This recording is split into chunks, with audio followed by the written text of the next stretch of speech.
साथियों नमस्कार। मैं आपका फ्रेंड गिरिराज सिंह सिसोदिया। पिछले वीडियो में हमने आपको प्रोडक्शन प्लानिंग एंड कंट्रोल यानी पीपीसी डिपार्टमेंट के बारे में बताया था। आज के वीडियो में हम चर्चा करेंगे रिसर्च एंड डेवलपमेंट डिपार्टमेंट के बारे में। साथियों, रिसर्च एंड डेवलपमेंट डिपार्टमेंट जो होता है, जैसा कि आपको नाम से ही पता चल रहा है कि रिसर्च तो जो हमारे इंजीनियर्स, हमारे साइंटिस्ट जो बहुत क्रिएटिव माइंडेड होते हैं, वो इस फील्ड में काफ़ी इंटरेस्ट के साथ काम करते हैं और नई नई चीज़ें आए दिन हर एक फील्ड में नई नई चीज़ों की रिसर्च करके देश के लिए लाते हैं। इसमें कोई भी सेक्टर हो, चाहे ऑटोमोटिव है, मेडिसिन्स का फील्ड है या मोबाइल का फील्ड है, तो जो रिसर्च है, ये मैंने एग्जांपल बताए, बहुत मतलब हर फील्ड में रिसर्च का होना बहुत ज़रूरी है कि जब तक हमारी किसी चीज़ के बारे में रिसर्च नहीं होगी तब तक उस चीज़ में इम्प्रूवमेंट आना पॉसिबल नहीं है। तो मैं अब आपको बताता हूँ कि जो इनोवेशन है ऑटोमोबाइल के फील्ड में बहुत ज़्यादा हुआ है। पहले गाड़ियों का जो एवरेज था, जो गाड़ी पहले बनाई जाती थी, चाहे वो मारुति है, चाहे वो टोयोटा है, कोई भी गाड़ी है, तो उनका एवरेज बहुत कम था।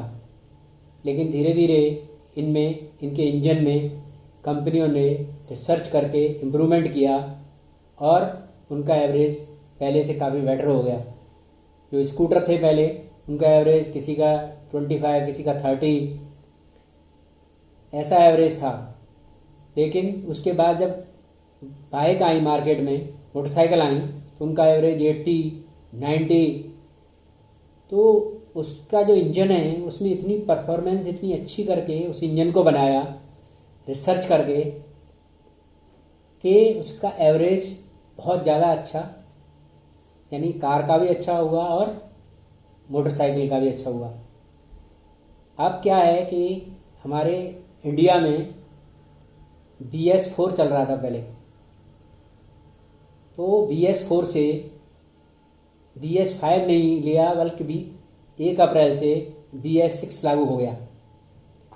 जो हमारा गाड़ी का इंजन BS4 होता है और BS6 होता है, उसके इंजन में बहुत विशेष ज़्यादा डिफरेंस नहीं है। लेकिन जो इंजन की इंटरनल टेक्नोलॉजी है, सिर्फ उसी के अंदर डिफरेंस है कि उससे पॉल्यूशन कम बनता है, बहुत कम क्रिएट होता है। जो एग्जॉस्ट गैसेज निकलती हैं उनमें पॉल्यूशन की मात्रा बहुत कम होती है। और जो नए मॉडल आ रहे हैं गाड़ियों के, उनमें जो एवरेज है वो पहले से और बेहतर होके आ रहा है। तो इसके लिए क्या है, हमारे इंजीनियर्स कई साल तक लगातार एक ही चीज़ पर काम करते रहते हैं और हर एक बड़ी बड़ी कंपनी, ऑटोमोबाइल सेक्टर की बात कर रहा हूँ मैं, तो उसमें एक इसका काफ़ी अच्छा बजट रखती है और जिस बजट से वो उसके ऊपर रिसर्च करती रहती है कि इस चीज़ का क्या इम्प्रूवमेंट हो। और इसका एक सिंपल तरीका कंपनियों ने एक ये भी देखा हुआ है कि वो मार्केट से सर्वे करती रहती हैं कि मार्केट के अंदर कस्टमर को किस चीज़ की प्रॉब्लम आ रही है। जो हमने मॉडल निकाला है, इसमें मार्केट की फीडबैक क्या है, इसमें ऑब्जर्वेशन क्या है।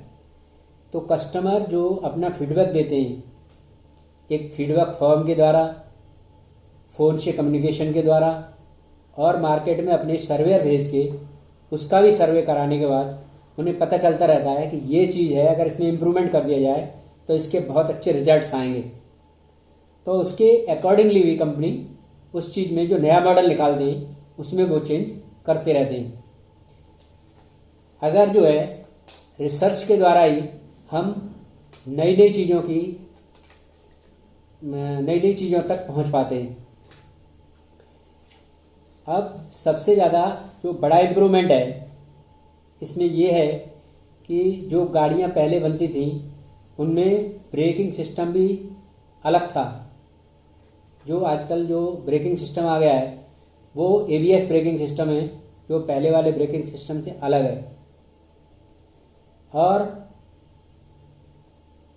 मतलब अगर गाड़ी हम खड़ी करते हैं उसके लिए भी सेंसर्स, अब जो आने वाली गाड़ी है उनमें सेंसर्स लगे हुए हैं आएंगे, जिससे कि आप गाड़ी खड़ी करेंगे तो किसी को आपको बताने की ज़रूरत नहीं है कितनी डिस्टेंस आपने जहाँ आप गाड़ी खड़ी कर रहे हैं उससे ऑब्जेक्ट से कितनी दूरी पर आपने रखना है, वो अपने आप बता देगा कि अभी 6 इंची डिस्टेंस है, अब आप गाड़ी यहाँ तक खड़ी कर सकते हैं। तो ये भी पता चल जाएगा। और जो सेंसर्स हैं अभी जो और लेटेस्ट मॉडल आने वाले हैं उनमें कि गड्ढे कहाँ पे हैं, अगर आप रोड पर चला रहे हैं और कहीं गड्ढा आगे आने वाला है तो सेंसर वो भी बताएगा कि आप सावधानी से उस गाड़ी को पहले से ही अलर्ट हो सकते हैं कि थोड़ी दूर के बाद यहाँ पे एक गड्ढा आने वाला। और जो आगे की जो प्लानिंग चल रही है उसमें तो ये भी है कि ड्राइवरलेस कार का प्लान है, जो कि ड्राइवरलेस, जो ड्राइवर को का पूरा वो सिस्टम ऑपरेट करेगा वो गूगल करेगा, और जो कंपनियां हैं, कार बनाने वाली कंपनियां कार बनाएंगी। तो अभी तो नहीं, पर आने वाले टाइम में ड्राइवरलेस जैसे मेट्रो है वैसे ही ये गाड़ी भी उसी तरह से काम करने लग जाएंगी। अब जो नेक्स्ट अगला पॉइंट आ रहा है आज की डेट में कि पॉल्यूशन को किस तरह से हमें कम करना है, तो उस कम करने की वजह से इलेक्ट्रिकल व्हीकल के ऊपर बहुत जोर दिया जा रहा है। इलेक्ट्रिकल की कई गाड़ियां मार्केट में आ चुकी हैं, लेकिन उनके प्राइस इतने हाई हैं कि उस प्राइस हाई की वजह से जो मिडिल क्लास आदमी है वो उस गाड़ी को अफोर्ड नहीं कर पाएगा। इसलिए उस गाड़ी के ऊपर लगातार स्टडी चल रही है, और उस स्टडी के बेस पे वो ये देख रहे हैं कि कोई भी गाड़ी की कॉस्ट किस तरह से कम हो सकती है। कुछ कंपनियों ने अभी थोड़ा कॉस्ट डाउन भी लाए हैं, क्योंकि जो इस गाड़ी में जो मेन है वो बैटरी है, और बैटरी अभी हम बाहर से ले रहे हैं, और बाहर से आने वाली बैटरीज उनके प्राइसेस काफ़ी ज़्यादा हैं। उस हाई प्राइस की वजह से ही हमारी गाड़ी जो है, जो इलेक्ट्रिक कार है, वो महंगी आ रही है। और जहाँ तक गाड़ी चार्ज करने के बाद चलने वाली बात है, उसमें 250 से 300 किलोमीटर तक फुल चार्ज पर चलने का आ गया है। लेकिन बाहर के कंट्री में तो ऐसी भी कारें हैं इलेक्ट्रिक जो कि चलते चलते ही चार्ज होती रहती हैं। जिस तरह से गाड़ी चलने पर बैटरी चार्ज होती रहती है, जो हमारी गाड़ी में आजकल लगी हुई है, वैसे ही जो इलेक्ट्रिक कारें हैं उन गाड़ियों में ऐसा सिस्टम है कि गाड़ी चलाते चलाते ही वो बैटरी भी चार्ज होती रहती है। लेकिन वो उस गाड़ी की कॉस्ट और इस जो आजकल गाड़ी बन रही है उससे भी ज़्यादा आ रही है। तो हमारे जो इंजीनियर्स हैं, जो R&D के ऊपर काम कर रहे हैं, उनकी लगातार कोशिश करने से ये नई नई चीज़ें, उनके इनोवेशन करने से ये चीज़ें हमें मार्केट में अवेलेबल हो रही हैं। और हमारी टेक्नोलॉजी मोबाइल के क्षेत्र में भी पहले से काफ़ी चेंज हुई है। पहले जिस पर भी देखते थे हम, वो नंबर वाले मोबाइल थे जिनको हम डायल करते थे, लेकिन अब वो धीरे धीरे मार्केट से हटते जा रहे हैं, ऑब्सोलीट होते जा रहे हैं, और उनकी जगह पे स्मार्ट मोबाइल आते जा रहे हैं। और काफ़ी तादाद में स्मार्ट मोबाइल मार्केट में आ चुके हैं। स्मार्ट मोबाइल कंपनी एक सीरीज निकालती है, उसके बाद उस मॉडल को मार्केट में जाने के बाद फिर कंपनी उसका सर्वे करती है और कस्टमर से ये पता कराती है कि जो अभी मॉडल निकला है इसमें क्या क्या उनको प्रॉब्लम आ रही है, और उस प्रॉब्लम के ऊपर वो दोबारा रिसर्च करती है और उसमें वो इम्प्रूवमेंट करने की पूरी कोशिश करती है। और भी कोई फीडबैक के आधार पर मोबाइल में जो कस्टमर को चाहिए वो फैसिलिटी प्रोवाइड करती है कि अगले मॉडल में उसको इम्प्रूवमेंट करके निकाला जाए। तो इस तरह से मोबाइल के फील्ड में भी बहुत ज़्यादा इनोवेशन हो रहे हैं और नए नए मॉडल मार्केट में आ रहे हैं। यानी जो मोबाइल आप 1 साल पहले देखेंगे कंपनी का, उसी का अगला वर्जन जो आता है नेक्स्ट ईयर में, उसमें काफ़ी डिफरेंस होता है, उसमें काफ़ी फैसिलिटीज़ बढ़ जाती हैं। तो इस तरह से जो है हमें जो है काफ़ी अच्छी चीज़ें मार्केट में अवेलेबल हो जाती हैं, और वो कम्पिटिटिव प्राइस के ऊपर।